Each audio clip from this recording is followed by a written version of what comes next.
As we record, we're witnessing the worst fire in Los Angeles history.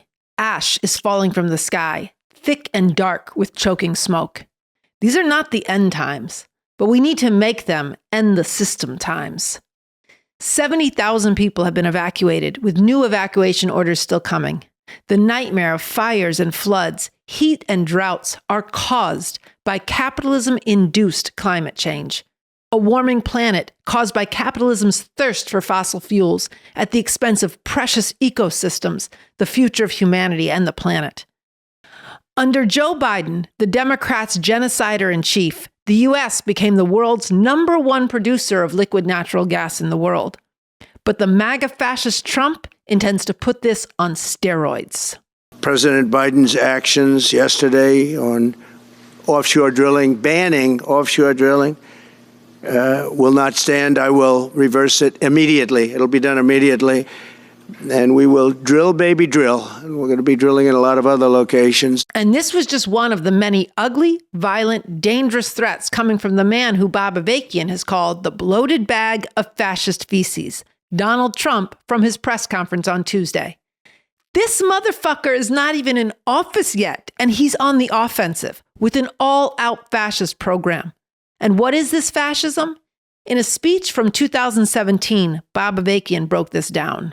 We are we are now being ruled by a fascist regime, relentlessly assaulting civil rights and liberties and openly promoting bigotry and inequality, acting with callous disregard or cold-blooded malice toward those they consider inferior and a drain or stain on the country, on a mission to deny health care to millions who will suffer and many who will die without it, crudely degrading women as objects of plunder, breeders of children without the right to abortion or birth control, subordinate to husbands and men in general, defying the science of climate change, attacking the science of evolution, and repudiating the scientific method overall.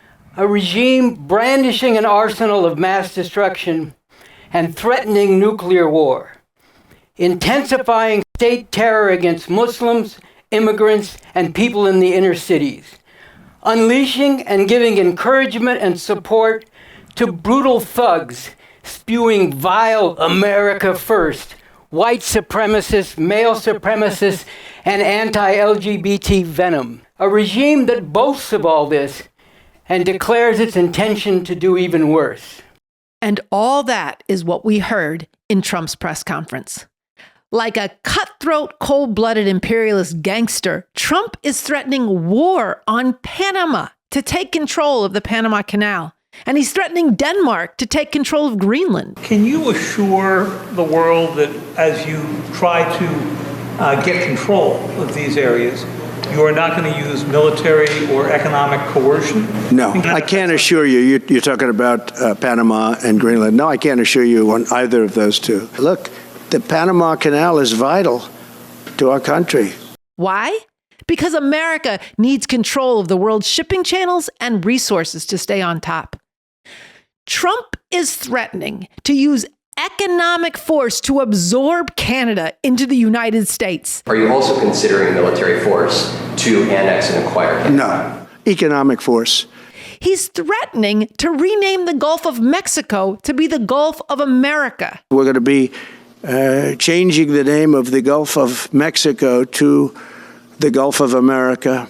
He's attacking judges, federal prosecutors, and his political enemies. I defeated deranged Jack Smith. He's a deranged individual. I guess he's on his way back to The Hague. Violating the rule of law and using state power to back up the big lie that the 2020 elections were stolen, while pardoning the fascist stormtroopers who tried to carry out his attempted coup. So we'll be looking at the whole thing, but I'll be making major pardons, yes. He's threatening mass deportations and dehumanizing immigrants. They release them from their jails, their prisons, and their mental institutions and insane asylums into our country. Thousands of murderers are now walking around the streets of our cities and farmland all over. And he twice threatened that all hell will break out if hostages held in Gaza by Hamas are not released. If the deal isn't done before I take office, which is now going to be 2 weeks, all hell will break out in the Middle East. Now, Trump wouldn't say explicitly what he intends, but as a U.S.-backed Israeli genocide has unfolded for the last year, with American bombs being dropped on the innocent Palestinian people in Gaza, we know that that means even more terror, death, bullets, and bombs raining down from the skies. Look, this fascist program cannot be allowed to consolidate. It cannot be normalized, accepted, or tolerated. No one should try to ignore it or minimize it. No one should try to hide and just take care of those around you. In his social media message, Revolution number 111, titled, "We Revcoms are serious, and all decent people need to be serious about actually defeating this Trump MAGA fascism," Bob Avakian speaks to the stakes we face and what we need to do and not do now. This is not a time for demoralization and despair. It is not a time for accepting this Trump MAGA fascism as legitimate and staying within the confines of how things work under this system, as Democratic Party heads and other mainstream ruling class representatives are urging people to do.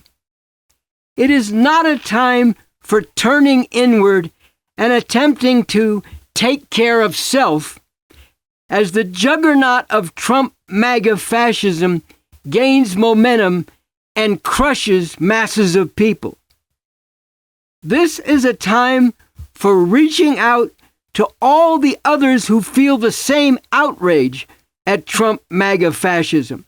A time for collective action and self-sacrificing struggle for the greater good of defeating this fascism.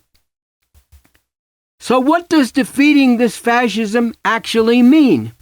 How can this actually happen?